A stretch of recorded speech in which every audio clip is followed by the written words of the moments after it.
ஆதியாகமம் 24 அதிகாரம் 22 படிப்போமா? 62 Genesis chapter 24 verse 62. ఇస్సాకు Baer లహరోయి మార్గమున ఇస్సాకు బెయర్ లహయోరి ఆ యొక్క మార్గమున వచ్చి దక్షిణ దేశమందు కాపురముండెను. సాయంకాలమున ఇస్సాకు పొలములో ధ్యానింప బయలు వెళ్ళి కన్నులెత్తి చూచినప్పుడు ఒంటెలు వచ్చుచూ ఉండెను. రిబ్కా కన్నులెత్తి ఇస్సాకును చూచి ఒంటె మీద నుండి దిగి మనల్ని ఎదుర్కొన్నట్టుకు పొలములు నడుచుచున్న ఆ మనుషుడు ఎవరిని దాసుని హల్లెలూయా. ఈ యొక్క వాక్య భాగాన్ని మనం గత వారములో కొద్ది మనం ధ్యానించి ఉన్నాము.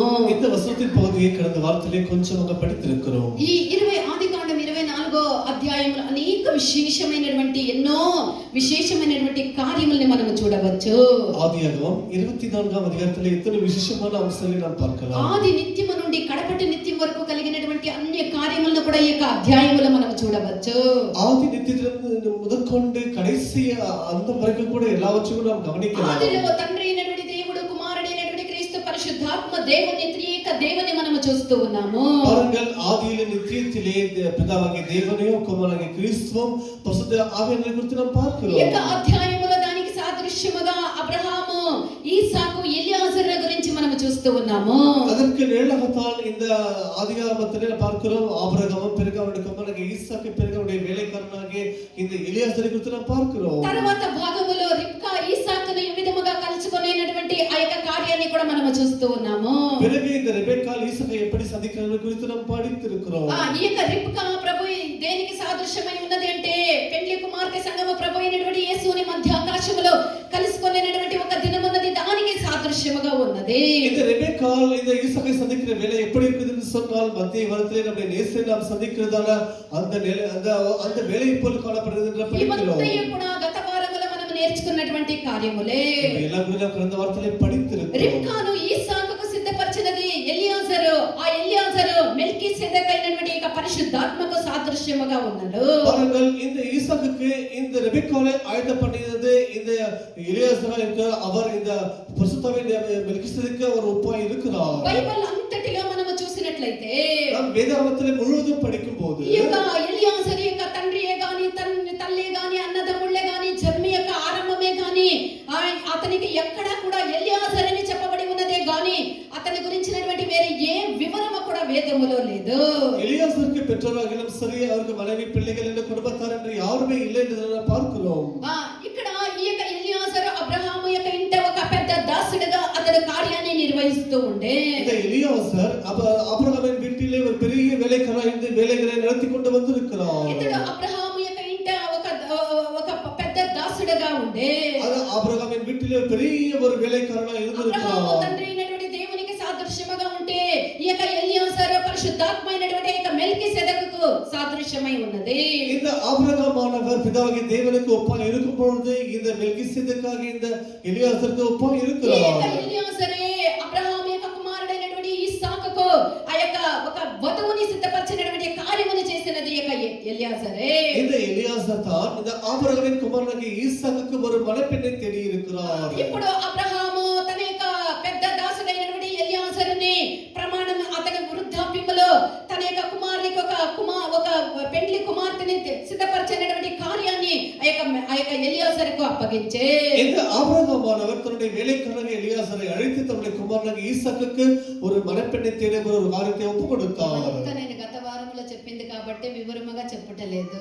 ஆகிய இவை எல்லாமே கூட கடந்த வாரத்திலே படித்த ஒரு காரியங்களா இருக்கிறது. ఇప్పుడు ఎలియాజరు అబ్రహాము యొక్క ఇంటిలో ఒక 10 ఒంటెల్ని సిద్ధపరచుకొని, இப்பொழுது இந்த எலியாசர் அபிரகாம் வீட்டில் ஒரு 10 ஒட்டகங்களை சேர்த்து வைத்துக்கொண்டு ఆస్తిలో శ్రేష్టమైనటువంటి నానా విధమైనటువంటి వస్తువుల్ని తీసుకొని, ஒரு விலையை பெற்ற பொருட்களையும் எடுத்துக்கொண்டு అతడు నాహోరు పట్టణమునకు ఆ యొక్క ప్రయాణమైపోయే. அவன் நாகோர் என்ற పట్టణத்துக்கு ప్రయాణమై ఆ పోయినాడు. యొక్క నాహోరు పట్టణములో సాయంకాలమైనప్పుడు స్త్రీలు నీళ్లు బావి వద్ద నీళ్లు చేదుకునేదానికి వచ్చేది కాదు. அந்த நாகோர் பட்டணத்திலே அந்த ஒரு துறவிலே ஒரு கிணற்றண்டையிலே அந்த சாயங்கால வேளையிலே ஸ்திரீகள் தண்ணீர் கொண்டு கொள்ளும்படி வருவார்கள். ఆ బావి వద్దకు ఆ యొక్క ఎలియాజరు వచ్చి అక్కడ ఒంటెలను కట్టి వేసి అతడు మోకరించి దేవుడైనటువంటి యెహోవాకు ప్రార్థన చేసే. இந்த எலியாசர் கூட அந்த கிணற்றண்டையிலே வந்து தன்னுடைய ஒட்டகங்களை கட்டி வைத்து பிதாவாகிய தேவனுக்கு ஜெபம் பண்ணினார். ఏమని ప్రార్థన చేసే? இந்த எலியாசர் నా యజమానుడైనటువంటి అబ్రహాము యొక్క ஆபிரகாமின் தேவனாகிய யெகோவா నేను கர்த்தரே వచ్చినటువంటి కార్యమును త్వరలో సఫలము చేయమని అడిగే நான் வந்த காரியத்தை சீக்கிரம் எனக்கு வாய்க்க ఈ செய்யும். ఊరిలో ఉండేటువంటి ఆ యొక్క చిన్న ఆడపిల్లలు యవన పిల్లలు నీళ్లు చెందుకున్నదానికి ఈ యొక్క బావి వద్దకు రాగా இந்த இடத்தண்டையிலே இந்த ஊரில் இருக்கிறதான இந்த வாலிப பிள்ளைகள் தண்ணீர் கொள்ளுகிறோம் ఏమని ప్రార్థన చేశారు? ఆ వాక్యాన్ని మాత్రం చదవండి. 24:14 ఆదికాండం జెనసిస్ 24 చాప్టర్ 14th వర్స్. మోకరింపజేసి అబ్రహాం ఎలియాజరు ఇట్లనేను ఇట్లనేను నా యజమానుడకు అబ్రహాము దేవుడైన యెహోవా నా యొక్క యజమానుడైనటువంటి అబ్రహాము దేవుడైనటువంటి యెహోవా నేను వచ్చిన కార్యమును త్వరలో సఫలము చేసి నేను వచ్చినటువంటి కార్యమును త్వరలో సఫలము చేసి నా యజమానుడుగా అబ్రహాము మీద అనుగ్రహము చూపుము చిత్తగించుము నేను ఈ నీళ్ల ఊట యొద్ద నిలువచున్నాను నేను ఈ నీళ్ల యొద్ద నిలువచు ఉన్నాను ఈ ఊరి వారి పిల్లలు నీళ్లు చేదుకొనుటకు ఈ ఊరి వారి పిల్లలు నీళ్లు చేదుకొనుటకు వచ్చుచున్నారు కాబట్టి నేను త్రాగునట్లు నీవు దయచేసి నీ కడవను వంచమని నేను చెప్పగా నీవు త్రాగుము నీ వంటలకును నీళ్లు పెట్టేదనని ఏ చిన్నది చెప్పును. దేవుని దగ్గర అబ్రహాము ఈ యొక్క ఎలియాజరు ఏమని ప్రార్థన చేస్తూ ఉన్నాడు? பிதாவுக்கு தேவனிடத்திலே இந்த எலியாசர் என்ன ஜெபம் பண்ணுகிறார்? నేను ఎవరిని కూడా అడగను తండ్రి, பிதாவே கர்த்தாவே நான் నా யாரையும் యజమానుని கேட்க కుమారుని மாட்டேன். వివాహం చేసుకోమని నేను ఎవరిని కూడా నేను సెలెక్ట్ చేయను. என்னுடைய యజమానుడి కుమారుని திருமணம் செய்து கொள்ளணும் யாரையும் நான் கேட்க மாட்டேன். నాకు నేను ఏమని దేవుని దగ్గర ప్రార్థన చేస్తూ ఉన్నాడు? அதற்கு மாறாக அவர் என்ன ஜெபம் பண்ணுகிறார்? నేను త్రాగేదానికి నీళ్లు ఇమ్మని ఎవరిని అడుగుతాను? நான் எனக்கு தண்ணீர் கொடு என்று ஆழத்துல கேட்கிறேன். నువ్వు తాగు నీ వంటలకి పోస్తానని ఏ చిన్నదైతే చెప్తుందో అదే నా యజమానుడైనటువంటి అబ్రహాము యొక్క కుమారుడైనటువంటి ఇస్సాకుకు భార్యగా ఉండును అని దేవుని దగ్గర ప్రార్థన చేసుకొని நான் அப்படி கேட்கும்போது நீயும் குடி உன்னுடைய ஒட்டகளுக்கும் தண்ணீர் வார்ப்பேன் என்று அவள் சொல்லுகிறாளோ அவள் தான் என்னுடைய యజమానుடைய కుమారుడికి మனைవిగా మారువాள் என்று అట్లా ప్రార్థన சொல்லுகிறாள். చేసి చాలించిన వెంటనే రిబ్కా కడవను మోసుకొని ఇక బావి వద్దకు వస్తూ ఉన్నది. அப்படி அவர் ஜெபம் செய்து முடித்தவுடனே ரெபெக்காள் அந்த குடத்தை எடுத்துக்கொண்டு தண்ணீர் கொண்டு வருகிறாள். ప్రార్థన చేసి కళ్ళెత్తి చూడగా రిబ్కా ఆ యొక్క కడవను తీసుకొని బావి దగ్గరికి వచ్చి నీళ్లను చేదుతూ ఉండే. அவர் ஜெபம் பண்ணி முடித்தவுடனே அங்கே ரெபெக்காள் தண்ணீர் கொண்டு கொள்ளும்படி அங்கே வந்து கொண்டிருக்கிறாள். ఎలియాజరు పరిగెత్తుకొని పోయి ఇక రిబ్కాని కలుసుకొని எலியாசர் ஓடி போய் அந்த ரெபெக்காளை சந்தித்து నీ కడవలో ఉండినటువంటి కొద్ది నీళ్లు నాకు త్రాగనిమ్మని అడిగే. அம்மா எனக்கு இது கேட்டிருக்க தண்ணீரை கொஞ்சம் குடிக்க கொடு என்று கேட்டாள். అందుకు ఆమె ఏమని చెప్పే అంటే அதுக்கு ரெபெக்காள் என்ன అయ్యా சொன்னாள்? తాగమని చెప్పి ஐயா நீரும் குடி. త్వరగా తన యొక్క కడవను చేతి మీదకి తీసుకొని దించి అతనికి దాహమునకు ఇచ్చే. சீக்கிரமே தன்னுடைய குடத்தை சாய்த்து அவனுக்கு தண்ணீரை கொடுக்கும்படி கொடுத்தாள். వెంటనే తరువాతగా నీ యొక్క వంటలకు కూడా నేను నీళ్లు పోస్తానని ఆ యొక్క చిన్నది ఆ ఎలియాజర్తో చెప్పే. அவள் உடனே மீண்டுமாக ஐயா உங்களுடைய ஒட்டங்களுக்கு தண்ணீர் கொடுக்கும்படி வார்ப்பேன் என்று சொன்னாள். ஊரிலிருந்து வெளியே வந்து குடத்தை எடுத்துன்னு வந்து தண்ணி சேர்ந்து நான் போனா అయ్యా ఎన్న ఉనకు కై కాలు இல்லையா నీకే మొండని కుడి అని சொல்லிட்டு పోయిட்டு இருப்போம். ఇక్కడ రిబుకా చూడండి గ్రేస్ అమ్మనవుతా ఉంది మన పిల్లల్ని అమ్మ దాహం అయితే ಒಂದು గ్లాస్ నీళ్ళు అంటే మన పిల్లలే మనకి ఇచ్చేలేమో పోమ్మో ఎత్తుకోపోమ్మా పిల్లల్ని అడిగితే తాగేసి అక్కడ పారేసి పోనైనా ఎత్తుకోపో అని చెప్తా ఉంటారు. హల్లెలూయా. ఇక్కడ రిబుకా చూడండి ఎంత మంచిది. ஐயா నువ్వు తాగు వెంటనే నువ్వు తాగు నీ ஒண்டல் என்ன நீள தாகுతుంది. ஒட்டகங்கள் எவ்வளவு தண்ணி குடிக்கும்? ஒரு ஒட்டகத்துக்கு ரொப்புறதுக்கு முடியவே முடியாது. நீயும் குடி, உன் ஒட்டகங்களுக்கோ நான் தண்ணீர் ஊத்துவேன் என்று சொல்லி அந்த ரெபெக்கா சொன்னது. నువ్వు తాగు నీ యొక్క వంటలకు త్రాగనిస్తానని చెప్పే. பாருங்களேன் ஆண்டவரே நீரும் குடியும் உன்னுடைய ஒட்டங்களுக்கு குடிக்க வார்ப்பேன் என்று சொல்லி இருக்கிறார். రిబ్కాలో ఎన్నో విశేషమైనటువంటి ఒక గుణములు ఉన్నవి. రిబ్కాలో ఎన్నో విశేషమైనటువంటి ఒక గుణాలు ఉన్నవి. ரெபெக்காளுக்குள் எத்தனையோ விசேஷமான குணங்கள் இருக்கிறது. ఆదికాండం 24వ అధ్యాయం 16వ వాక్యములో మనం చూసినట్లయితే ఆ చిన్నది మిక్కిలి ఏమనుంది? 16 ఆ చిన్నది మిక్కిలి చక్కనిది. ఆమె చాలా అందగతి చక్కనిదిగా ఉన్నది. ఇంకా కొత్త నిబంధన సంగమనకు సాదృశ్యమై ఉన్నదని ఇంతకు ముందే మనకు తెలుసు. பாருங்கள் அந்த பெண் மகா உருவதியா இருந்திருக்கிறாள். பிறகு நாம் பார்க்கும் பொழுது அவள் புதிய ஏற்பாட்டின் சபை மலவாட்டி சபைக்கு ஒப்பா இருக்கிறாள் என்று படித்திருக்கிறோம். కొంచెం అழగా இருந்தா கையில பிடிக்கவே முடியாது. కొంచెం అందమగా ఉంటే మిడిచిపడొద్దురా మిడతా అని అంకల్ అట్లా మిడిచిపడుతూ ఉంటారు. అయితే ఈమె ఎంత చక్కనిదిగా ఉన్నదో, మిక్కిలి అందగతిగా ఉన్నది. కొత్త నిబంధన సంగమనకు ఈ యొక్క రిబ్కా పోల్చబడి ఉన్నదని మనం ఇంతకు ముందే మనకు తెలిసి ఉన్నది. இந்த பெண்ணானவள் மகா உருவதியாக இருக்கிறாள். இவள் இந்த புதிய ஏற்பாட்டை மலவாட்டி சபைக்கு ஒப்பா இருக்கிறாள் என்று நாம் படித்திருக்கிறோம். ఈ యొక్క రిబ్కాలో ఉండినటువంటి ఈ యొక్క గుణము పెండ్లి కుమార్తె సంగమైనటువంటి మనలో ఉండేది కూడా అవశ్యమై ఉన్నది. பாருங்கள் ரெபெக்காளுக்கு அந்த குணம் கூட இந்த புதிய ఈ రిబ్కా మిక్కిలి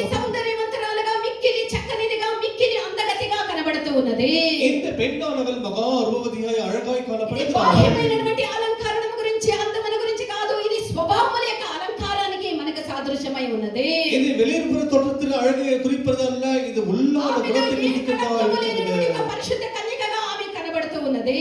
அவள் பரிசுத்த கன்னிகையை యేసు காணப்படுகிறாள். ప్రభు మధ్యాకాశం మీద మేఘాల మీద ఆయన ఎవరి కొరకు రానై ఉన్నారు అంటే, இயேசு மத்திய வனத்திலே யாருக்காக வர இருக்கிறார்? కళంకమైనను ముడతైనను లేకుండా ఉండేటువంటి పరిశుద్ధమైనటువంటి నిర్దోషమైనటువంటి ఒక సంఘము నిమిత్తం ఆయన మధ్యాకాశముల మేఘాల మీద ఆయన రానై ఉన్నాడు. எந்த குறை இல்லாமல், களங்கம் இல்லாமல், அசுத்தம் இல்லாமல், பரிசுத்தமாய் மாசற்றமாய் మన పెళ్లి இருக்கிற కుమారుడైన சபைக்கு வர మన இருக்கிறார். పెళ్లి కుమారుడైనటువంటి క్రీస్తు పెళ్లి కుమార్తె అయినటువంటి సంఘములో ఇలాంటి ఒక అందాన్ని ఆయన కోరుతూ, పరిశుద్ధత అనేటువంటి అందాన్ని ఆయన కోరుతూ ఉన్నాడు. நம்முடைய மனவளனாகிய நம்முடைய இயேசுவானவர் மனவாட்டி சபைக்குள் இப்படிப்பட்ட அலங்காரத்தை தான் அவர் పరమగీతముల விரும்புகிறார். 4వ అధ్యాయం 7వ వాక్యాన్ని మనం చూసినట్లయితే, నా ప్రియురాలా నువ్వు అధిక సుందరివి అని అక్కడ మనం చూడగలము. உன்னத பாட்டு 4ஆம் அதிகாரம் 7ஆம் வசனத்திலே என்னுடைய பிரியமே நீ அதிக அழகா இருக்கிறாய் என்று రూపవతి ரூபவதி ఇక్కడ శూన్యమితిని గురించి ఇక్కడ చెప్పబడి ఉన్నది. சுலபத்தை குறித்து அங்கே எழுதப்பட்டிருக்கிறது. దేవుని పిల్లలమైనటువంటి మనకు ఒక అందం ఉండాలి. தேவனுடைய பிள்ளைகளுக்கு நமக்கு ஒரு அழகு இருக்க வேண்டும். ఎన్న అழகு ఏం అందం అది? அது என்ன మన அழகாக స్వభావాలే, మన இருக்கிறது. పరిశుద్ధతయే మన యొక్క అందమై ఉన్నది. நம்முடைய பரிசுத்தமே நமக்கு அழகா இருக்கிறது. బాహ్యముగా ఉండేటువంటి అవుట్వర్డ్ గా ఉండేటువంటి యొక్క అందముల గురించి కాదు, வெளிப்புற தோற்றம் இருக்கிற அழகை குறித்து அல்ல, మన యొక్క పరిశుద్ధతయే మన యొక్క అలంకారమై ఉండాలి. நம்முடைய பரிசுத்தம் தான் நமக்கு పరిశుద్ధత లేకుండా அலங்காரமாக ఎవరు దేవుని இருக்கிறது. దర్శించలేరు. ஏனென்றால் பரிசுத்தம் இல்லாமல் ஒருவரும் கர்த்தரை தரிசிக்க దేవుడు முடியாது. పరిశుద్ధుడై ఉన్నాడు. நம்முடைய தேவன் ఆయన பரிசுத்தராக పెళ్లి இருக்கிறார். కుమారుడైనటువంటి దేవుడు పరిశుద్ధుడై ఉన్నాడు. நம்முடைய மனவளனாகிய இயேசு பரிசுத்தராக ఆయన మనం ఎదుర్కొని இருக்கிறார். పోవాలి అంటే, మనం ఆయన పెళ్లి కుమార్తెగా మారాలంటే మనం పరిశుద్ధమైనటువంటి ఒక పిల్లలమై ఉండాలి, కన్యకగా ఉండాలి. நாம் அவரை எதிர்கொண்டு போக வேண்டும், நாம் மனவட்டிகளாக மாற வேண்டும் என்று சொன்னால் நாம் பரிசுத்த கன்னிகைகளாய் பரிசுத்தராக இருக்க ఇక్కడ வேண்டும். రిబ్కాలో ఉండేటువంటి మరొక గుణముల గురించి చూసినట్లయితే, இங்கே ரெபெக்காளுக்குள் இருக்கிற இன்னொரு குணத்தை ఆమె பார்க்கிறோம். కన్యకగా ఉన్నది. அவள் கன்னிகையாய் இருக்கிறாள். కన్యక అనగా ఏమి అంటే, கன்னிகை என்று சொன்னால் என்ன? శరీరమందయు ఆత్మయందయు ఏ ఒక అపవిత్రత లేకుండా కనబడేదే కన్యకయై ఉన్నది. சரீரத்திலும் மாம்சத்திலும் கூட ஆவியிலும் கூட எந்த ஒரு கலகம் இல்லாமல் இருப்பவளை మనము கன்னிகையாய் పరిశుద్ధతను, இருக்கிறாள். కన్యకత్వమును మనము మన యొక్క జీవితంలో మనము కాపాడుకోవాలి. நம்முடைய பரிசுத்தை நம்முடைய ஆவியில் ஆத்மாவில் பாதுகாத்துக் கொள்ள வேண்டும். ఇక్కడ ఎలియాజరు ఒంటెలకు కూడా ఆమె నీళ్లు చేది పోసేని ఆదికాండం 24వ అధ్యాయం 18వ వాక్యములో మనం చూడగలము. ஆதியாகமம் 24ஆம் அதிகாரம் 18ஆம் வசனத்திலே உன்னுடைய ஒட்டங்களுக்கு குடிக்க வார்ப்பேன் என்று சொல்லி இருக்கிறாள். నీயும் కుడి ఉన్ ఒట్టకங்களுக்கு ఊతమైన ఇది దేని చూపిస్తూ ఉన్నది అంటే, இதை எதை காட்டுகிறது என்று சொன்னால் శరీరమందు శ్రమ పడినటువంటి ఒక కార్యాన్ని ఇది చూపిస్తూ ఉన్నది. நாம் மாம்சத்திலே பாடுபடுகிற அனுபவத்தை இது காட்டுகிறது. ఆమె ఎంత ఒక శరీరములో ఎంత ఒక శ్రమ పడేదానికి కూడా ఆమె ఎంత ఆసక్తి కలిగి ఉన్నదో అది చూపిస్తూ ఉన్నది. பாருங்கள், அவர் சரீரத்திலே எவ்வளவு கஷ்டப்படும்படிக்கு விரும்புகிறார் என்று பாருங்கள். శరీరమందు శ్రమ పడినటువంటి వాళ్ళు పాపం యొక్క జోలికి పోరు. பாருங்கள், மாம்சத்திலே பாடுபடுகிறவர்கள் அவர்கள் பாவத்திற்கு கிட்டவே போக மாட்டார்கள். ఎవరు పాపాన్ని గర్వం పట్టి అహంకారముతో పాపాన్ని ఎదుర్కొని పోతారంటే సుఖభోగముగా జీవించారు. అన్ని సుఖముగా ఉండే వాళ్ళకి పోవగా గర్వాలెక్కి లేనిపోని కార్యాలకు పోతా ఉంటారు.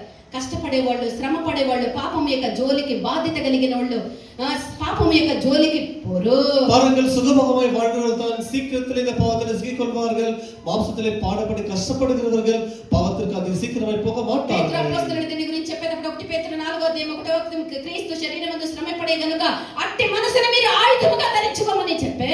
1 பேதுரு 4ஆம் அதிகாரத்தை படிக்கும்போது கிறிஸ்து மாம்சத்திலே பாடுபட்டார், ஆகையால் அப்படிப்பட்ட சிந்தையை நீங்கள் ஆயுதமாக தரித்துக் கொள்ளுங்கள் என்று శరీరమందు பேதுரு శ్రమ சொல்லியிருக்கிறார். పడేదానికి సిద్ధ మనసు కలిగిన వాళ్ళు పాపం యొక్క జోలికి పోకుండా దూరముగా ఉందురు. மாம்சத்திலே பாடுபடுங்கள் எவர்கள் அவர்கள் பாவத்திற்கு கிட்டவே போக மாட்டார்கள். ఇక్కడ నువ్వు తాగు నీ వంటలికి పోస్తానన్నటువంటి ఆయన రిబ్కాతో ఎలియాజరు ఏమంటూ ఉన్నాడు? பாருங்கள், நீயும் குடியும் உடைய ஒட்டங்களுக்கு வார்ப்பேன் என்று சொன்னதான எலியாசரோடு அவள் என்ன சொல்லுகிறார்? 6 తులము ఎత్తు కలిగినటువంటి బంగారపు యొక్క ముక్కు కమ్మిని, బంగారపు యొక్క ముక్కు కమ్మిని, ஒரு தங்கத்தால் செய்யப்பட்ட மூக்குத்தியையும் తర్వాత ఆమె చేతులకు ఒక 10 తులముల ఎత్తుగల 2 బంగారు కడియములను பிறகு அவருடைய கைகளுக்கு பெரிய தங்க வளையல்களையும் ఆమెకి ఇచ్చి அவளுக்கு கொடுத்து అప్పుడు ఆయన అడుగుతూ ఉన్నాడు, ఎలియాజరు అమ్మా నువ్వు ఎవరు కుమార్తెవు అని అడుగుతూ ఉన్నాడు. அவர்களுக்கு கொடுத்து, அம்மா நீ யாருடைய குமார்த்தி என்று கேட்டாள். అప్పుడు ఆ యొక్క రిబ్కా ఏమంటూ ఉన్నది? அப்பொழுது ரெபெக்காள் என்ன నేను சொல்கிறாள்? నాహోరునకును మిల్కాకు కుమారుడకు బెత్తుయలేక కుమార్తెను నేను అని చెప్పే நான் பெத்லெகேமில் குமார்த்தி என்று சொல்லி இருக்கிறாள். ఆమె ఒక్క మాట మాత్రమే జవాబు ఇచ్చే. அவள் ஒரு வார்த்தை மாத்திரமே சொல்லி இருக்கிறாள். ఇవ రిబ్కా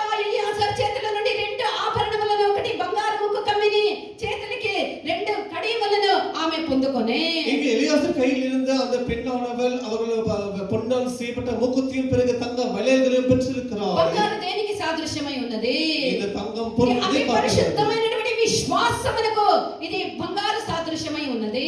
அதிக பரிசுத்தமானதால் நம்முடைய விசுவாசத்தை இது காட்டுகிறது. పరిశుద్ధமான విశ్వాసத்தை ఇది குறிக்கிறது. బంగారు విశ్వాసానికి సాదృశ్యమై ఉన్నది. இந்த பொன் என்று சொல்வது நம்முடைய விசுவாசத்தை குறிக்கிறது. యేసు ప్రభువు పెండ్లి కుమార్తెగా మనం మారాలి అంటే இயேசு கிறிஸ்துவுக்கு நாம் மனவாட்டியாக மாற మనకు అతి வேண்டும் என்று పరిశుద్ధమైనటువంటి சொன்னார். విశ్వాసము మనకు అవసరమై ఉన్నది. அதிக பரிசுத்தமான விசுவாசம் நமக்கு தேவைப்படுகிறது. 1 పేతురు 1వ అధ్యాయం 7వ వాక్యములో పేతురు ఏమంటూ ఉన్నాడు? 1 పేతురు 1వ అధ్యాయం 7వ నశించిపోవునటువంటి వచనంలో సువర్ణము కంటే అమూల్యమైనటువంటి మీ విశ్వాసం అని అక్కడ చెప్పే. அழிந்து போகிற பொன்னை நம்முடைய விசுவாசம் பெரிது என்று சொல்லி இருக்கிறார். అమూల్యమైనటువంటి మీ విశ్వాసం అని అక్కడ పేతురు చెప్తూ ఉన్నాడు. விலையேறப்பட்டதான விசுவாசம் என்று சொல்லி இருக்கிறார். అందుచేతనే యూదా రాసినటువంటి పత్రికలో అతి పరిశుద్ధమైనటువంటి విశ్వాసం మీద మిమ్మల్ని మీరు కట్టుకొనొచ్చు, పరిశుద్ధాత్మలో ప్రార్థన చేయొచ్చు అని అక్కడ రాయబడి ఉన్నది. 20వ వాక్యం, యూదా 20వ వాక్యాన్ని చదువుకోండి. ఆ విధముగా రాయబడి ఉన్నది. யூதா புத்தகம் 20వ வசனத்திலே அப்படி அதிக பரிசுத்தமான விசுவாசம் என்று சொல்லப்பட்டிருக்கிறது. మనం ఆదిలో రక్షించబడినప్పుడు మనకు కలిగినటువంటి యొక్క విశ్వాసముని మనం ఎంత మాత్రము కూడా కోల్పోకూడదు. ஆதியிலே நாம் ரட்சிக்கப்படுவதில் பெற்றுக்கொண்ட விசுவாசத்தை எம்மாத்திரம் మనం ఆ యొక్క விட்டுவிடக்கூடாது. విశ్వాసాన్ని ఆఖరి వరకు మనం కాపాడుకోవాలి. விசுவாசத்தை கடைசி வரைக்கும் காப்பாற்றிக் கொள்ள లేనట్లయితే ఆ வேண்டும். విశ్వాసాన్ని మనం వదిలిపెట్టినట్లయితే నిశ్చయముగా మనం తీర్పునకు గురి అగుదుము. நாம் விசுவாசத்தை இழந்து விட்டால் நிச்சயமாக நாம் தீர்ப்புக்குள்ளாக மாறி விடுவோம். మనం ఈ లోకములో సాధారణమైనటువంటి ఒక జీవితాన్ని చేయకూడదు. இந்த பூமியில் ஒரு சாதாரணமான ஜீவித்தை మనము దేవునిలో செய்யக்கூடாது. విశ్వాసము కలిగినటువంటి ఒక జీవితమును మనము చేయాలి. தேவனுக்குள் ஒரு விசுவாச ஜீவித்தை நாம் செய்ய సాధారణంగా ఈ வேண்டும். లోకములో మనుషులు బ్రతికేదానికి అనేక అవసరతలు ఉన్నవి. இந்த பூமியிலே சாதாரணமாக ஜீவிப்பதற்கு மனுஷனுக்கு எத்தனை தேவைகள் இருக்கிறது. தேவைகள் இருக்கிறதா இல்லையா? ஒரு மனுஷன் இந்த உலகத்துல வாழ வேண்டும் என்றால் தேவைகள் உண்டா? பேசிக் நீட்ஸ் உண்டனே ఉన్నది. ஒரு சாதாரணமான மனுஷனுக்கு வாழ்வதற்கு எத்தனையோ தேவைகள் இருக்கிறது. దాంట్లో ముఖ్యంగా కొన్ని కానే కావాలి. அதிலே சில முக்கியமான தேவைகள் இருக்கத்தான் வேண்டும். కొన్ని లేకపోయినా పర్వాలేదే 4 కార్యాలు ముఖ్యంగా కానే కావాలి. சில தேவைகள் 4 முக்கியமான தேவைகள் தேவையா இருக்கிறது. మొదట మనకి ఏం కావాలి? முதலாவது நமக்கு என்ன வேண்டும்? ధనము, డబ్బు మనకు అవసరమై. ఈ లోకములో మనం బ్రతికేదానికి ఏం కావాలి? ధనము అవసరమై ఉన్నది. முதலாவது பூமியில் வாழ்வதற்கு நமக்கு பணம் యేసు தேவைப்படுகிறது. స్వామి యొక్క లోకములో జీవించినటువంటి కాలములో యేసు ప్రభు కూడా డబ్బు అవసరపడినది. இயேசு இந்த பூமியில் வாழ்ந்த காலத்திலே அவருக்கு கூட பணம் தேவைப்பட்டது. పన్ను వసూలు చేసేటటువంటి వాళ్ళు యేసు ప్రభు యొద్దకు వచ్చిరి. இந்த வரி வசூலிக்கிறவர்கள் இயேசுவிடத்தில் வந்து అప్పుడు ఏమని పన్ను కట్టమని వాళ్ళకి ఆ యేసు ప్రభుతో అడిగిరి. இயேசுவிடத்திலே வந்து நீங்கள் வரி கட்ட வேண்டும் என்று கேட்டார்கள். యేసు ప్రభు దగ్గర వాళ్ళకి ఇచ్చేదానికి ఆ యొక్క ట్యాక్స్ కట్టేదానికి యేసు ప్రభు దగ్గర ఏమీ లేకుండా ఉండే. இயேசுக்கு அந்த வரி கட்டுறதுக்கு பணம் இடத்தில் அவருக்கு இல்லை. శిష్యుడైనటువంటి పేతురుతో యేసు ప్రభు ఏమంటూ ఉన్నాడు? அப்பொழுது శిష్యునికి పేతురుவை அழைத்து இயேசு என்ன சொன்னார்? సముద్రములో పోయి నీ యొక్క గాలము వేయి. సముద్రத்திலே పోయి నీ వలயை వీసు. పైకి వచ్చినటువంటి మొదట ఏ చేప అయితే పైకి ఆ గాలం వేసిన వెంటనే గాలం వేసి ఎత్తిన వెంటనే ఏ చేప బయటికి వస్తుందో நீ வலை வீசினுடனே அந்த வருகிற மீன்களே முதலாவது மீன் எது ఆ வருகிறதோ యొక్క చేప నోటిలో ఒక షేకేలు ధనం ఉండును. அந்த மீனின் வாயிலே ஒரு சேக்கல் அந்த பணம் இருக்கும். అది నీ కొరకు నా కొరకు ఆ యొక్క ట్యాక్స్ కట్టమని చెప్పే. அதை உனக்கும் எனக்கும் சேர்த்து கொடுத்து விடு என்று சொன்னார். యేసు ప్రభుకు ధనం అవసరమై ఉండే. இயேசுக்கு பணம் தேவைப்பட்டது. ఆ ధనము కొరకు యేసు ప్రభు ఏం చేసే? இயேசு அதற்காக என்ன செய்தார்? విశ్వాసము యేసు ప్రభులో ఉండే.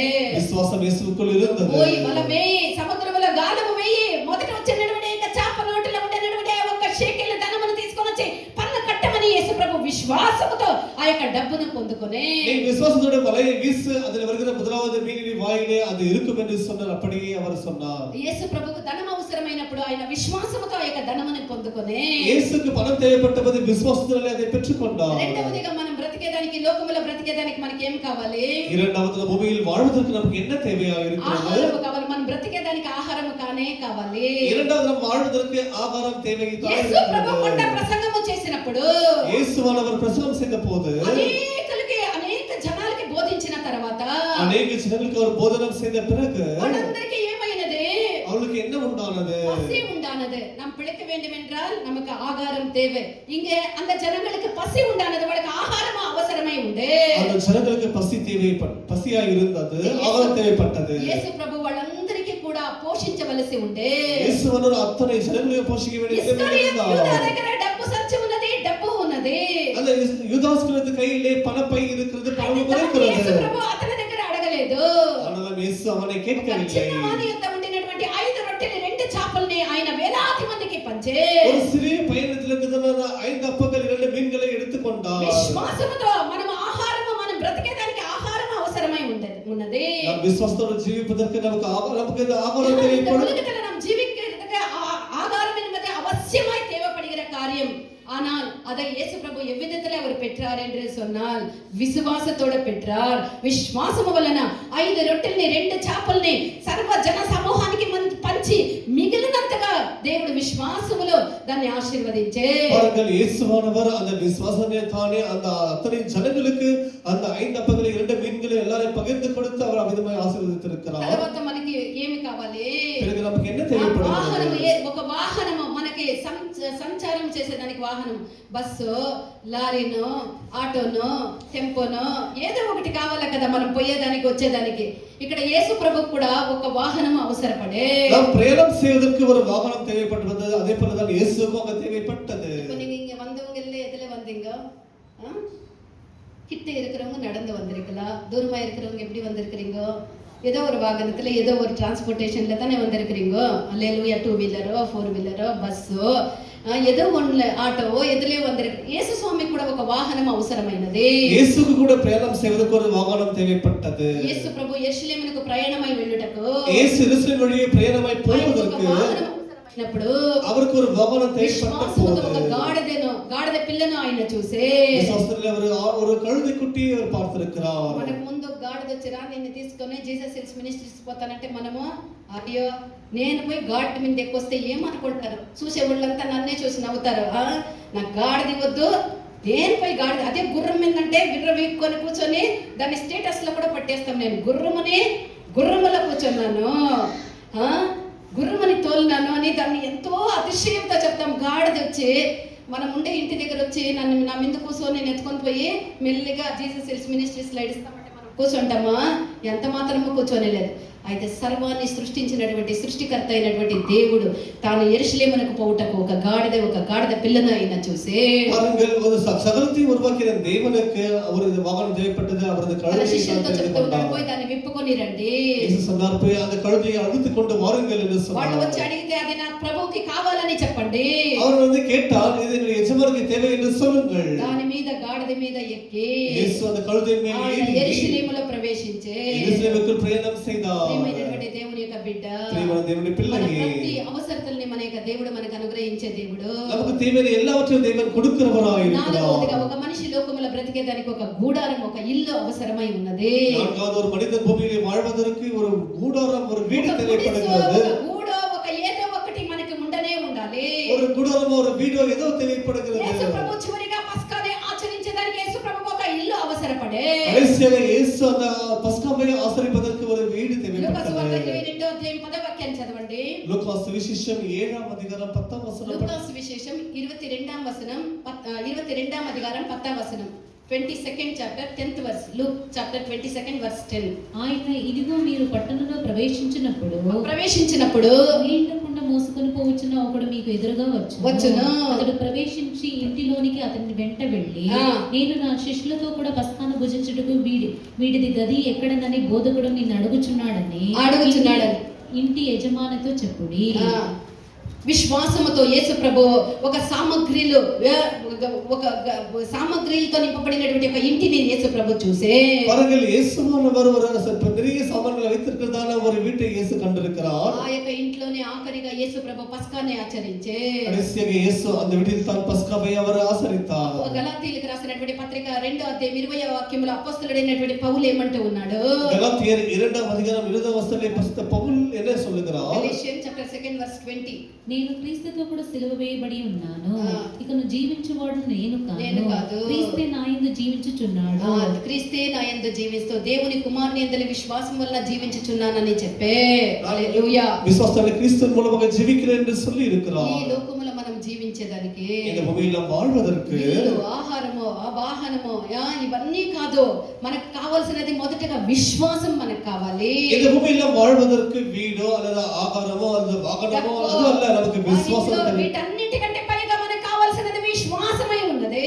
எல்லாவற்றையும் பற்றி நமக்கு விசுவாசம் தேவைப்படுகிறது. మనము ప్రభు యొక్క రాకడలో ఎత్తబడేదానికి నిరీక్షణతో వేచి ఉన్నటువంటి ప్రజలమై ఉన్నాము. அவருடைய வருகைக்கு அவருக்கு காத்திருக்கிற பிள்ளைகளாய் இருக்கிறோம். మనము ఆయన యొక్క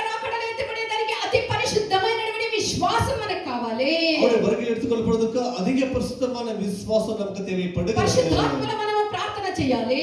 நாம் பரிசுத்தாவியை நிரம்பி ஜெபிக்க విశ్వాసాన్ని வேண்டும். కాపాడుకొని మన యొక్క జీవితాన్ని కట్టుకోవాలి. విశ్వాసంలో నిలబడి நாம் పరిశుద్ధ అప్పుడే జీవితాన్ని మనము కాపాడుకోవాలి. సంపూర్ణమైనటువంటి దేవుని యొక్క విశ్వాసముని మనం పొందుకునేదానికి ఈ ప్రార్థన, దేవుని యొక్క పరిశుద్ధాత్మ, దేవుని యొక్క కృప మనకు అవసరమై ఉన్నది. பாருங்கள், நாம் பரிசுத்தமான ஜீவித்தை செய்வதற்கு அவருடைய கிருபை, அவருடைய பரிசுத்தம் நமக்கு தேவைப்படுது, உதவியா இருக்கிறது. మనకు వస్త్రములు, ఈ లోకములో జీవించేదానికి వస్త్రములు కూడా అవసరమై ఉన్నది. இந்த பூமியில் வாழ்வதற்கு இந்த உடை கூட పెళ్లి தேவைப்படுகிறது. కుమార్తెకి కూడా ఒక వస్త్రం ఉన్నది. இந்த மனவாட்டி கூட ஒரு உடை ప్రకటన இருக்கிறது. 19వ అధ్యాయం 7-8 వాక్యాల్ని చదవండి. வெளிப்படுத்தின விசேஷம் 19ஆம் அதிகாரம் 7-8 వచనాలు. Revelation chapter 19 verse 7 and 8. అప్పుడు గొప్ప జన సమూహపు శబ్దమును, విస్తారమైన జలముల శబ్దమును, ఆ. బలమైన ఉరుముల శబ్దమును పోలిన ఒక స్వరము, ఆ. సర్వాధికారియు ప్రభువునగు మన దేవుడు ఏలుచున్నాడు, ఆ. ఆయనను స్తుతించుడి. స్తుతించుడి. గొర్రెపిల్ల వివాహోత్సవము గొర్రెపిల్ల సమీపించినది. వివాహోత్సవము సమీపించి ఉన్నది. ఆయన భార్య తను తాను సిద్ధపరచుకొని సిద్ధపరచుకొని ఉన్నది. కనుక మనము సంతోషపడి ఉత్సహించి ఆ. ఆయనను మహిమపరచుదమని చెప్పగా వింటిని. వెంటనే పెండ్లి కుమార్తెకి మరియు ఆమె ధరించుకొనుటకు ప్రకాశములను, ఆమె ధరించుకొనుటకు ప్రకాశములను, నిర్మలములనైన సన్నపు నారబడి నిర్మలమైనటువంటి సన్నపు నార వస్త్రములు ఆమెకి ఇవ్వబడి అవి ఉండెను. పరిశుద్ధుల నీతి క్రియలు. சாலமா அல்லேலூயா. அல்லேலூயா. ஒரு மணவாட்டிக்கு, ஒரு கல்யாண பெண்ணுக்கு ஒரு அலங்காரமான, மற்ற எல்லார் பார்க்கிலும் அந்த கல்யாண பையனுக்கோ பெண்ணுக்கோ ஒரு அழகான వస్త్రங்கள், విల ఉయర్ந்த వస్త్రங்கள் தேவைப்படுகிறது.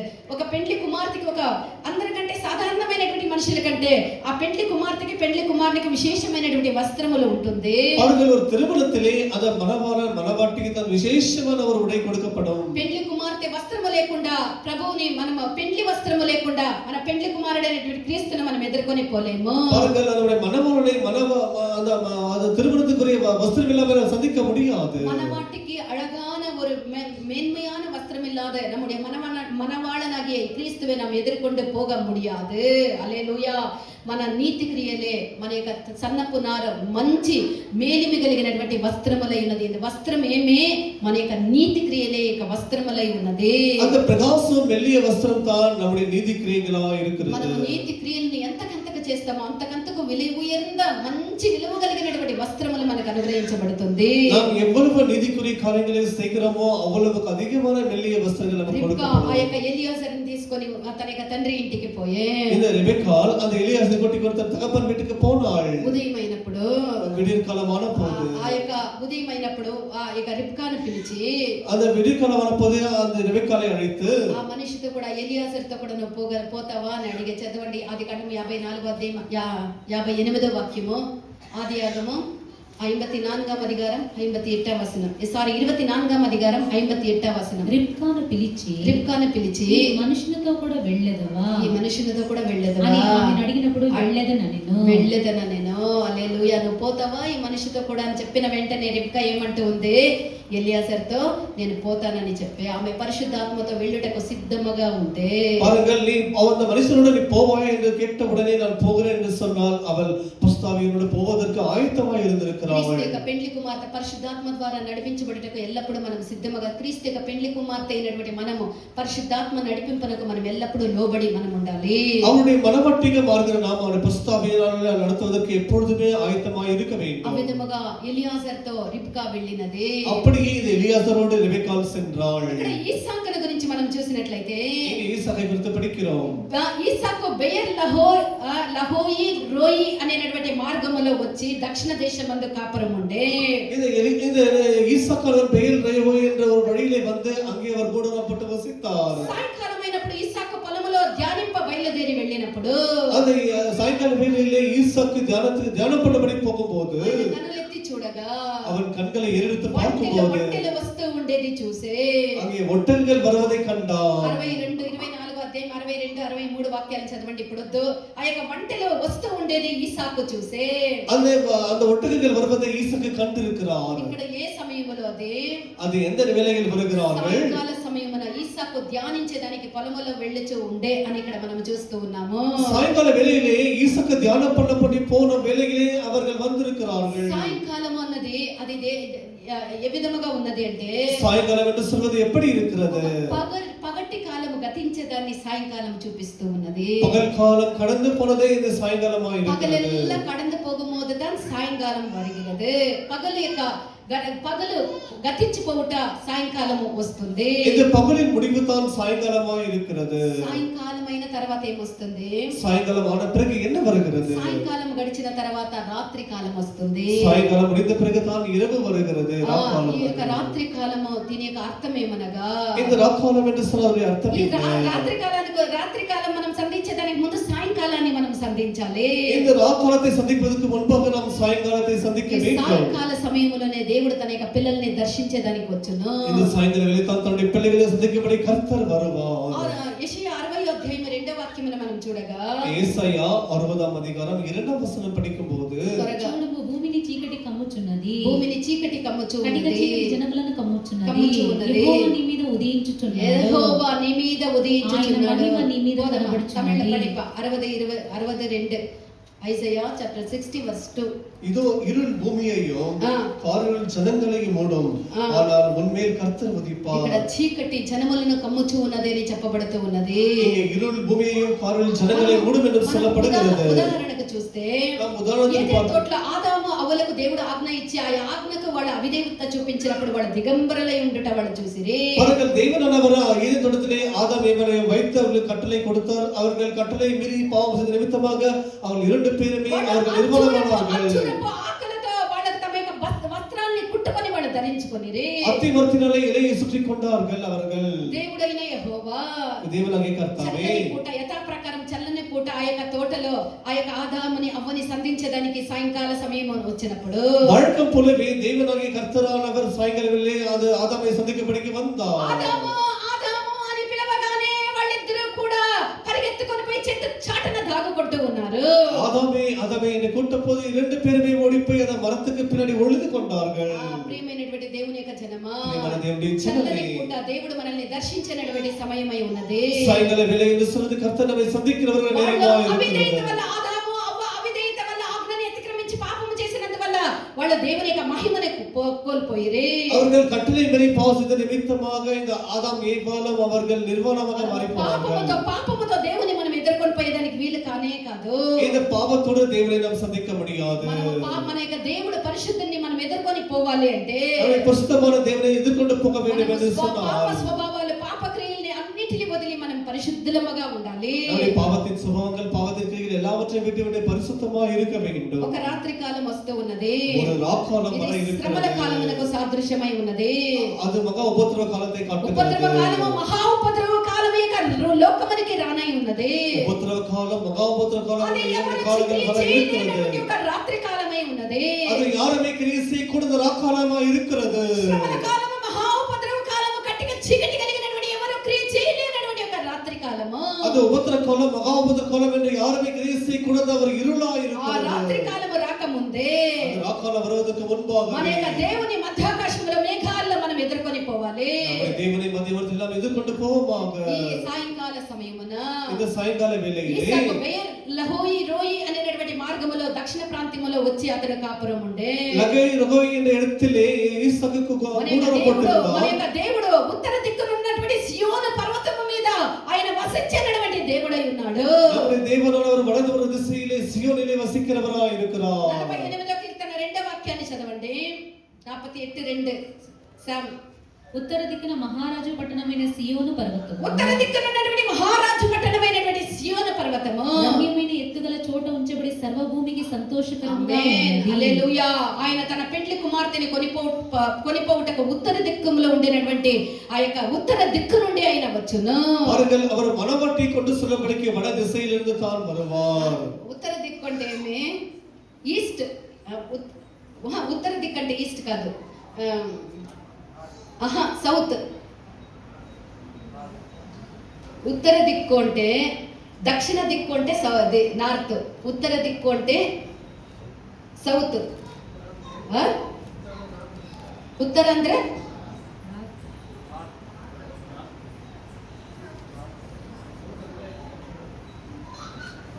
ಸೌತ್ ಅಂದ್ರೆ ಸೌತ್ ದಕ್ಷಿಣ, ಈಸ್ಟ್ ಪೂರ್ವ, ವೆಸ್ಟ್ పశ్చిమ, వెస్ట్ పశ్చిమ. కరెక్ట్. ఆయన ఉత్తర దిక్కు నుండి వచ్చినటువంటి దేవుడై ఉన్నాడు. அவர் வட திசையிலிருந்து வருகிற தேவனாய் இருக்கிறார். 4వ అధ్యాయం 16వ వాక్యాన్ని చదవండి. 1 தெசலோனிக்கேயர் 4వ அதிகாரம் 16వ వచనం పడి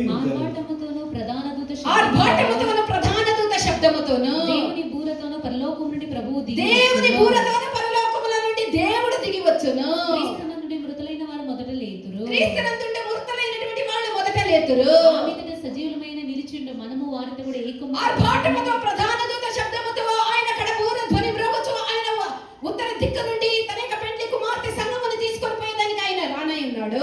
ഈ വിധமாக ദൈവ എക്കാലവും ആരവർത്തോടെ കർത്തർ വരുമ്പോഴത് തന്നുடைய മണവാട്ടി സഭയെ കൊണ്ടുപോകപ്പടി അവർ വരുവാർ. ఏ విధముగా ఒక అయస్కాంతమైనది ఇనుప ముక్కలను చూసిన వెంటనే ఆ విధముగానే ఆకర్షించి లాగి వేసుకుంటుందో, எப்படி இந்த காந்தத்தை பார்த்தவுடனே இரும்பு துகள்கள் வந்து ஈர்க்கப்படுமோ, ఆ ఇనుమునంతా లాక్కునేదేమే இரும்புகளை ஈர்ப்பது இதுவா இருக்கிறது. తెలుసా? మ్యాగ్నెస్ పర్వాలేదు, అంత మాత్రం మన జ్ఞాపకం. బ్రదర్ తెలుసు, మీరంతా ఎందుకు చదువుకొని ఉంటారు. ఆ యొక్క ఇనుప ముక్కలను చూసిన వెంటనే అట్లే టక్కమని అక్కడ పెడితే చాలు, టక్కమని చిన్నపిల్లలప్పుడు అదొక ఆశ, అట్లా పెడితే అది లాక్కొనేది, మళ్ళీ దాన్ని గట్టిగా పెరిగేది. అక్కడ పెట్టే దగ్గరికి పోయిన వెంటనే అట్లే టక్కమని అంటుకొనేస్తుంది. హల్లెలూయా. అవిధముగానే ఏ విధముగా ఆ యొక్క ఇనుప ముక్కల్ని ఆ యొక్క మ్యాంగనీస్ అయినది ఆ యొక్క అయస్కాంతమైనది అది లాగుకుంటుందో, எப்படி இந்த இரும்பு துகள்களை இந்த காந்தம் என்று சொல்வது ஈர்த்து கொள்ளுகிறதோ, అదే లాగున పరిశుద్ధులు ప్రభువుని అంటుకొని ఆయన ఆర్భాటముతో ప్రధాన దూత శబ్దముతో ఆయన మేఘాల మీద వచ్చినప్పుడే భూలోకములో ఉండేటువంటి తన యొక్క పరిశుద్ధ పడినటువంటి తన వారు అంటుకొని ఆయన ఎదుర్కొని వెళ్ళిపోదురు. நம்முடைய இயேசுவானவர் மத்தியவானத்திலே ஆரவாரத்தோடும் பிரதானோனி சத்தத்தோடும் தேவ எக்காலத்தோடும் வரும்பொழுது அப்படியே தேவனுடைய பரிசுத்தவான்களை ஈர்த்து கொண்டு ఇక్కడ సాయంకాల సమయమున ఇస్సాకు ఆ యొక్క పొలములో ధ్యానింపపోయే அது சாயங்கால வேளையிலே ஈசாக்கு அந்த நிலத்திலே தியானம் பண்ணும்படி போய் இருக்கிறார். ఈ యొక్క పొలము దేనికి సాదృశ్యమై ఉన్నది అంటే அந்த நிலம் எதை காட்டுகிறது? అది మధ్యాకాశమునకు సాదృశ్యమై ఉన్నది. மத்திய வானத்தை காட்டுகிறது. ఆదికాండము 16వ అధ్యాయం 13 14 వాక్యాలను చదవండి. ఆదియాగమం 16వ అధ్యాయం 13 14 వచనங்களை படிங்க. Genesis chapter 16 verse 13 and 14. అది చూచుచున్న దేవుడు నీవే అని పేరు తనతో మాట్లాడిన యెహోవాకు పెట్టెను. ఏలయనగా తన చూచినవని నేను ఇక్కడ నన్ను చూసినవని ఎవరంటే ఉండేది ఇది హాగర్ అనేటువంటి వార్త. ఇది ఆగార్ சொல்லுகிற வார்த்தைகளா? ఈ యొక్క స్థలమునకు హాగర్ ఏమంటూ ఉన్నది? அந்த இடத்திற்கு ஆகார் என்ன சொல்லுகிறார்? నన్ను చూసిన వారిని నేను ఇక్కడ చూసితిని, என்னை கண்டினவரை நான் இங்கே பார்த்திருக்கிறேன். ఆమె అటు ఇటు తన యొక్క బిడ్డ యొక్క నీళ్ళ దాహాన్ని తీర్చేదానికి అల్లాడుతూ ఉన్నది. అక్కడ హాగరు నువ్వు ఎక్కడ నుండి వచ్చితివి అని దేవుని యొక్క స్వరము వినపడే ఆ యొక్క స్థలమునకు హాగరు ఏమంటూ ఉన్నది? నన్ను చూసిన వారిని నేను ఇక్కడ చూసితిని, என்னை காண்கிற தேவனை இங்கே பார்த்தேன் என்றாங்க அங்க ஆகார் சொல்லுகிறார். అని ఆ నీటి బుగ్గకు ఆమె ఏమని పేరు పెట్టే? அந்த தண்ணீர் బెయర్ లహరోయి అనే పేరు, బెయర్ లహరోయి అనేటువంటి పేరు ఆ స్థలమునకు పెట్టే. బెయర్ లహరోయి అనేటువంటి పేరు నన్ను చూసినటువంటి వాడిని అతన్ని నేను ఇక్కడ చూసి తినని ఆ యొక్క స్థలమునకు బెయర్ లహోయి రోయి అనేటువంటి పేరు పెట్టే. பெயர் லகாய் ரகோயி என்று பெயர் வைத்திருக்கிறார். அப்படி என்றால் கர்த்தர் என்னை பார்த்தார் என்ற அந்த வசனத்துக்கு அது அர்த்தமாக இருக்கிறது. పెద్ద శోధన అయిపోయింది. బెయర్ లహోయి లహోరి ఏమేమో అంటా ఉండరే, నేను ఎట్లా చెప్పుతున్నా? తమిళ్లో என்ன இருக்குது படிப்பா அந்த வசனத்தை. 14 வசனம் 14 படி. அப்பொழுது அவள் என்னை காண்பவரை நானும் இடத்திலே கண்டேன் அல்லவா என்று சொல்லி, என்னை காண்கிறவரை இந்த இடத்துல நான் கண்டேன் என்று சொல்லி தன்னோடு பேசின கர்த்தருக்கு நீர் என்னை காண்கிற தேவன் என்று பெயரிட்டாள். என்னப்பா? நீ என்னை காண்கிற தேவன் என்று பெயரிட்டாள். அப்புறமா ஆகையால் அந்த துறவு பெயர் லகாய் ரோயி என்று ఎన్నపట్టது. హల్లెలూయా, పేరిడపట్టదు. బాగా బైబిల్ చదివితే బాగా ఈ వర్డ్స్ వస్తుంది. ఎప్పుడో ఒకసారి చదివితే ఇట్లే మనకు అయితా ఉంటుంది. హల్లెలూయా. మన యొక్క దేవుడు మనల్ని చూసేటటువంటి దేవుడు. మనం అనుకుంటాం నా కష్టం ఎవరికి తెలుసు, నా బాధ ఎవరికి తెలుసు, నా శోధన ఎవరికి తెలుసు, నన్ను దేవుడు మర్చిపోయి ఉన్నాడు, నన్ను దేవుడు చూడలేదని ఎన్నో అనుకుంటాం. అయితే మనల్ని చూసేటటువంటి దేవుడు మనకున్నాడు. நம்மை காண்கிற தேவன் நமக்கு இருக்கிறார். ஆகிய நம்மளுடைய கஷ்டம் யாருக்கும் தெரியாது என்று நினைக்க வேண்டாம். దేవుని కంటికి మరుగుగైనది ఏదీ లేదు. தேவனுக்கு கண்களுக்கு மறைவானது எதுவும் இல்லை. ఆయన మనల్ని చూసేటటువంటి దేవుడు. அவர் நம்மை காண்கிற தேவன். హాగరు ఇక్కడ శారా నుండి తప్పించుకొని పరిగెత్తి పారిపోయి వస్తూ ఉండగా இங்கே ஆகார் என்பவள் சாராளுக்கு பயந்து தப்பித்துக் கொண்டு ஓடி வருகிறாள். యెహోవా దూత ఈ నీటి బుగ్గ యొద్ద ఆమెను కనుగొనే దేవుని దూతన్ அந்த தண்ணீர் துறவண்டையிலே அவளை சந்தித்தார். శారా దాసి అయినటువంటి హాగరు నువ్వు ఎక్కడ నుండి వచ్చితివి, ఎక్కడికి వెళ్ళుచున్నావు అని అడిగే. ஐயோ சாராளின் அடிமை பெண்ணாகி ஆகாரே நீ எங்கே இருந்து வருகிறாய் என்று கேட்டார். ఎక్కడికి తప్పించుకొని పోయినా దేవుని యొక్క దృష్టికి తప్పించుకొని లేవనేది ఇక్కడ సత్యమైనటువంటి కార్యమై ఉన్నది. நீ எங்கே இந்த சரி தப்பித்து போனாலும் அவரிலிருந்து தப்பிக்க முடியாது என்ற சத்தியமான காரியம். దావీదు కూడా 139వ కీర్తన 7వ వాక్యములో నుండి ఏమంటూ ఏమని చెప్తూ ఉన్నాడు? సంగీతం 139 அதிகாரம் నీ 7வது ఆత్మయందు నుండి నేను తప్పించుకొని ఎక్కడికి పోవుదును? கர்த்தாவே உம்முடைய ஆவிக்கு மறைவாய் நான் எங்கே போவேன்? ప్రభువా నీ ఆత్మకి నేను తప్పించుకొని ఎక్కడికి పోదును? உம்முடைய ஆவிக்கு மறைவாய் நான் எங்கே போவேன்? దైవమే నువ్వు చీకటిని వెలుగుని ఏకరీతిగా చూసినటువంటి దేవుడు. இருளையும் வெளிச்சத்தையும் ஒரே దేవుని కన్నులకి మరుగైనది ఏదీ లేదు. கர்த்தருடைய கண்களுக்கு மறைவானது எதுவும் இல்லை. మనము కూర్చుండటం, మనము లేచేది, మనము ఏ క్షణములో ఏం మాట్లాడతాం, ఎప్పుడు లేస్తాం అంతయు కూడా మన యొక్క దేవునికి తెలుసు.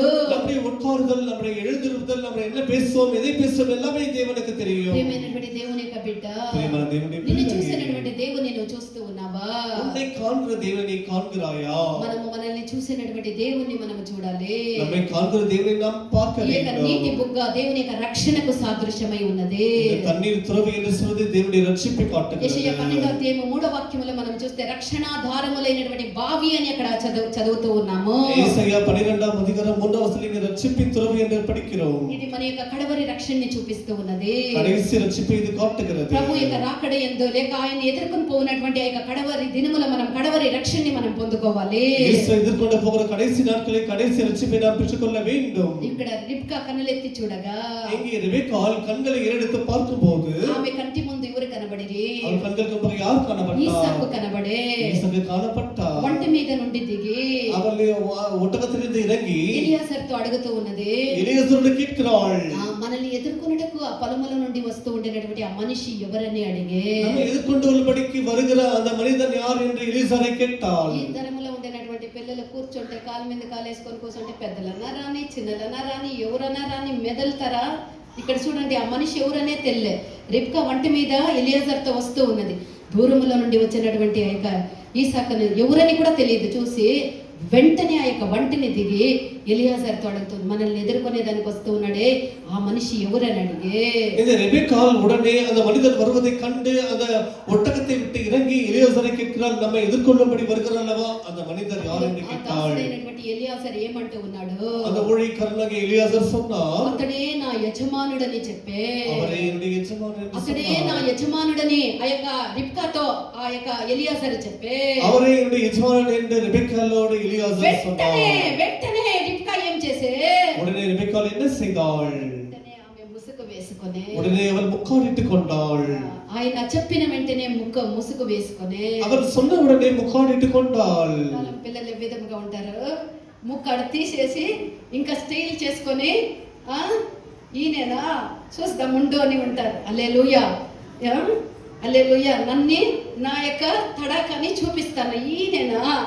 అయితే ఇక్కడ దిగిన వెంటనే ముసుగు వేసుకొని ఆయనే నా యొక్క యజమానుడు ఈసాకు అని చెప్పిన వెంటనే ముసుగు వేసుకొని, அவர் தான் என்னுடைய எஜமான் என்று சொன்ன உடனே அவள் ஒட்டகத்தை விட்டு இறங்கி உடனே முக்காடிட்டுக் கொண்டாள். దాసుడైనటువంటి ఎలియాజరు జరిగినదంతా ఆయన ప్రయాణం అయిపోయింది, బావి దగ్గర నిలబడింది, ఇంటికి పోయింది, అన్ని చేసింది, ఇవన్నీ కూడా ఈసాకుతో చెప్పే. பாருங்கள், அப்பொழுது அந்த எலியாசர் தான் புறப்பட்டு போனது, அங்கே நடந்த காரியம், தண்ணீர் வார்த்தது, பிறகு வீட்டில் நடந்த எல்லா காரியத்தை விவரித்து அந்த ஈசாக்கு சொன்னார். అప్పుడు ఈసాకు ఆ రిబ్కా చేయిని పట్టుకొని, அப்பொழுது ஈசாக்கு ரெபெக்காளை கையை பிடித்துக் கொண்டு షారా గుడారమునకు లోనికి తీసుకొని పోయే தன்னை தாயுடைய வீட்டுக்கு கொண்டு போனார். ఈ విధముగా ఈసాకుకు రిబ్కా భార్య అయ్యే. இப்படித்தான் ஈசாக்குக்கு மனைவியாக ரெபெக்காள் மாறினாள். ఇప్పుడు మనం గమనించాల్సినటువంటి కార్యం ఏమనగా, இப்பொழுது நாம் கவனிக்க வேண்டிய காரியம் என்னவென்றால், ఇంత కార్యమైన తర్వాత இத்தனை காரியங்கள் முடிந்த பிறகு ఈ దాసుడైనటువంటి ఎలియాజరు యొక్క చరిత్ర ఇంతటితో సమాప్తమైపోయే. இந்த எலியாசருடைய கதை இதோடு முடிகிறது. అటు తర్వాత ఆ ఎలియాజరు పేరు ఎక్కడ కూడా చెప్పబడలేదు. మీరు పోయి వాక్యములో చదువుకోండి, ఎక్కడ కూడా చెప్పబడలేదు.